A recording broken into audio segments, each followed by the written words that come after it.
सोचिए, दो देश जो कभी पक्के दोस्त हुआ करते थे आज एक दूसरे के सबसे बड़े दुश्मन हैं। ये कहानी है अमेरिका और ईरान की। 70 साल लंबा एक ऐसा सफर जिसमें तेल है, धोखा है और एक परमाणु बम का खतरनाक साया है। एक ऐसा साया जो आज पूरी दुनिया को एक अनचाहे युद्ध के बिल्कुल मुहाने पर लाकर खड़ा कर चुका है। तो सवाल ये उठता है कि आखिर सब कुछ इतना कैसे बदल गया। मतलब वो कौन सी एक घटना थी जिसने अमेरिका को, जो कभी खुद ईरान को न्यूक्लियर टेक्नोलॉजी दे रहा था, आज उसे रोकने के लिए युद्ध के कगार पर ला खड़ा किया है। इसका जवाब जानते हैं कहाँ मिलेगा? इतिहास के पन्नों में। हर कहानी का एक शुरुआती पॉइंट होता है ना? एक कह सकते हैं मूल पाप। और अमेरिका ईरान के रिश्ते में ये पाप शुरू हुआ जमीन के नीचे दबे काले सोने से, यानी तेल। इसी तेल ने पता है 20वीं सदी में ईरान की पूरी तकदीर लिख डाली और अमेरिका के साथ उसके रिश्ते की दिशा हमेशा हमेशा के लिए बदल दी। जरा सोच कर देखिए, उस समय ईरान दुनिया का एक तरह से पावर हाउस था, लेकिन एक बहुत बड़ी प्रॉब्लम थी। जमीन ईरान की, तेल ईरान का, मेहनत भी ईरानियों की, पर मलाई कौन खा रहा था? ब्रिटेन जैसे पश्चिमी देश। अब ये एक ऐसा असंतुलन था जो जाहिर है ज्यादा दिन तो टिक नहीं सकता था। तो हुआ ये कि 1951 में प्रधानमंत्री मोसद्देक ने इस पूरे खेल को बदलने की कोशिश की। उन्होंने क्या किया? तेल उद्योग का राष्ट्रीयकरण कर दिया। एक बहुत ही साहसिक कदम, ताकि फायदा सीधा ईरान के लोगों को मिले। लेकिन ये बात अमेरिका और ब्रिटेन को बिल्कुल रास नहीं आई और सिर्फ 2 साल बाद ही CIA और MI6 ने मिलकर मोसद्देक की चुनी हुई सरकार का तख्ता पलट कर दिया और उनकी जगह अपनी कठपुतली शाह को गद्दी पर बिठा दिया। बस यही वो पल था जिसने अविश्वास की वो गहरी नींव रखी थी। और देखिए, यही वो घटना थी जिसने सच में जहर के बीज बो दिए थे। ईरान के लोगों के लिए ये सिर्फ एक तख्ता पलट नहीं था, ये उनके देश की संप्रभुता पर सीधा हमला था। सोचिए, अपने चुने हुए नेता को हटाकर कोई बाहरी ताकत अपना मोहरा बिठा दे। बस यहीं से डेथ टू अमेरिका जैसे नारों का जन्म हुआ और वो गुस्सा आज भी ईरान की रगों में दौड़ता है। लेकिन अमेरिका के लिए सिर्फ तेल के कुओं पर कब्जा करना ही काफी नहीं था। नहीं, असली खेल तो था उस पैसे को कंट्रोल करना जिससे तेल खरीदा और बेचा जाता है। और यहीं से कहानी में एंट्री होती है पेट्रो डॉलर की, एक ऐसी व्यवस्था जिसने अमेरिका को सही मायनों में दुनिया का आर्थिक बादशाह बना दिया। अब ये पेट्रो डॉलर सिस्टम है क्या? मतलब बहुत सीधा सा है। अगर दुनिया में किसी को भी तेल खरीदना है तो उसे पेमेंट सिर्फ और सिर्फ अमेरिकी डॉलर में ही करना होगा। ये सिस्टम 1970 के दशक में शुरू हुआ और इसने ग्लोबल इकोनॉमी में अमेरिका को एक ऐसी ताकत दे दी जिसकी कोई बराबरी नहीं थी। ये एक बहुत ही शानदार साइकिल था, समझिए। सऊदी अरब जैसे देश पूरी दुनिया को डॉलर में तेल बेचते, फिर वो जो खरबों डॉलर कमाते उसे वापस अमेरिकन इकोनॉमी में इन्वेस्ट कर देते और बदले में अमेरिका उनकी सुरक्षा की गारंटी लेता। इस पूरे साइकिल ने न सिर्फ डॉलर को दुनिया की सबसे पावरफुल करेंसी बनाए रखा, बल्कि मिडल ईस्ट में होने वाली हर छोटी बड़ी हलचल को अमेरिका का नेशनल सिक्योरिटी इशू बना दिया। तो संदेश एकदम साफ था। पेट्रो डॉलर सिस्टम को चैलेंज करना मतलब सीधे सीधे अमेरिका की बादशाहत को चैलेंज करना।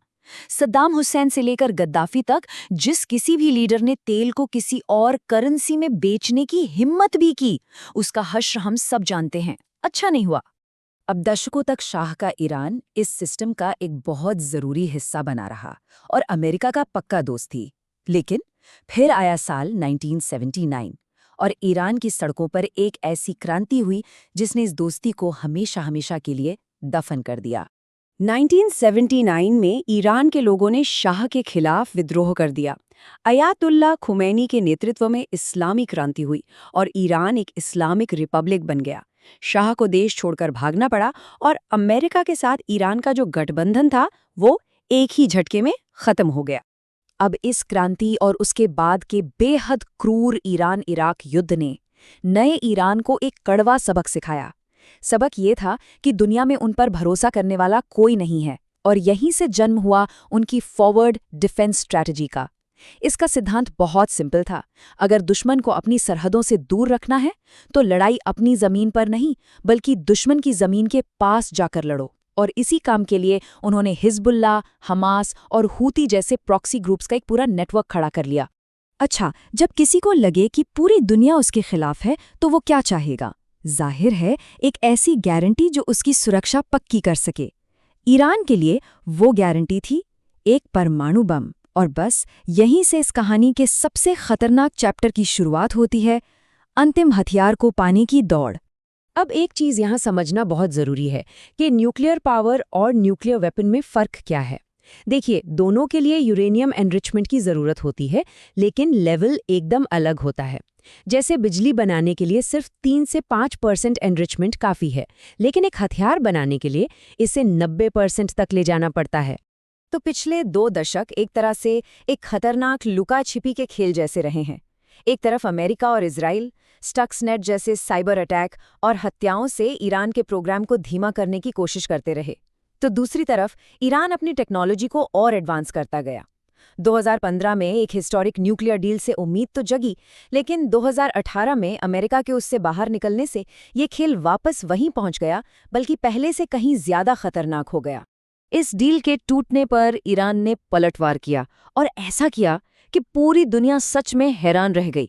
उन्होंने अपने यूरेनियम एनरिचमेंट को सीधे 60% तक बढ़ा दिया। ये एक तरह से रेड लाइन को क्रॉस करने जैसा था, क्योंकि ये लेवल बॉम्ब बनाने के लिए जो 90% प्योरिटी चाहिए, उससे बस एक छोटा सा टेक्निकल स्टेप ही दूर है।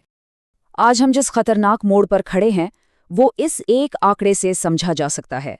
सिर्फ 12 दिन। जी हाँ, एक्सपर्ट्स का मानना है कि ईरान को एक न्यूक्लियर बॉम्ब के लिए ज़रूरी मटेरियल तैयार करने में अब सिर्फ 12 दिन लग सकते हैं। ये एक टिक टिक करती हुई घड़ी है जो किसी भी गलतफहमी को एक भयानक युद्ध में बदल सकती है। तो चलिए अब आज की बात करते हैं। एक तरफ ईरान न्यूक्लियर कैपेबिलिटी की दहलीज पर खड़ा है और दूसरी तरफ अमेरिका उसे रोकने के लिए पूरी तरह से तैयार है। तो सवाल ये है कि एक सीधी लड़ाई इतनी मुश्किल और खतरनाक क्यों है? इसका जवाब 2 नंबर्स में छिपा है। पहला नंबर है $20,000। ये कीमत है ईरान के एक शहीद ड्रोन की। सस्ता, बनाने में आसान, पर बेहद घातक। और अब दूसरा नंबर सुनिए, $4 मिलियन। ये कीमत है उस एक अमेरिकी पेट्रियट मिसाइल की जो उस $20,000 के ड्रोन को गिराने के लिए दागी जाती है। समझ रहे हैं? यही है असिमेट्रिक वॉरफेयर। ईरान जानता है कि वो अमेरिका को मिलिट्री ताकत में नहीं हरा सकता, लेकिन वो उसे आर्थिक रूप से थकाकर घुटनों पर ला सकता है। इतना ही नहीं, ईरान के पास और भी कई स्ट्रेटेजिक एडवांटेज हैं। वो स्ट्रेट ऑफ हॉर्मुज़ जैसे दुनिया के सबसे ज़रूरी शिपिंग रूट को कंट्रोल कर सकते हैं, खाड़ी देशों के जो मीठे पानी के सोर्स हैं उन्हें निशाना बना सकते हैं, और अपने विशाल पहाड़ी इलाकों का इस्तेमाल एक मजबूत डिफेंस के लिए कर सकते हैं। लेकिन इन सब में सबसे बड़ा हथियार है स्ट्रेट ऑफ हॉर्मुज़ पर ईरान का कंट्रोल। ये दुनिया की सबसे ज़रूरी तेल की धमनी है, जहां से दुनिया का करीब 20% तेल गुजरता है। अगर ईरान इसे बंद कर दे तो पूरी ग्लोबल इकोनॉमी का सांस लेना मुश्किल हो जाएगा। तो 70 साल बाद हम वहीं आकर खड़े हो गए हैं। अमेरिका ईरान को मिलिट्री के दम पर हरा नहीं सकता और ईरान को परमाणु हथियार बनाने की इजाज़त दे नहीं सकता। दोनों ही ऑप्शन तबाही लाने वाले हैं। तो इस शतरंज के खेल में जहां कोई भी साइड जीत नहीं सकती, असली सवाल ये है कि क्या दोनों पक्ष एक ऐसी हार से बच सकते हैं जो पूरी दुनिया को अपनी चपेट में ले लेगी? इस सवाल का जवाब ही हमारा भविष्य तय करेगा।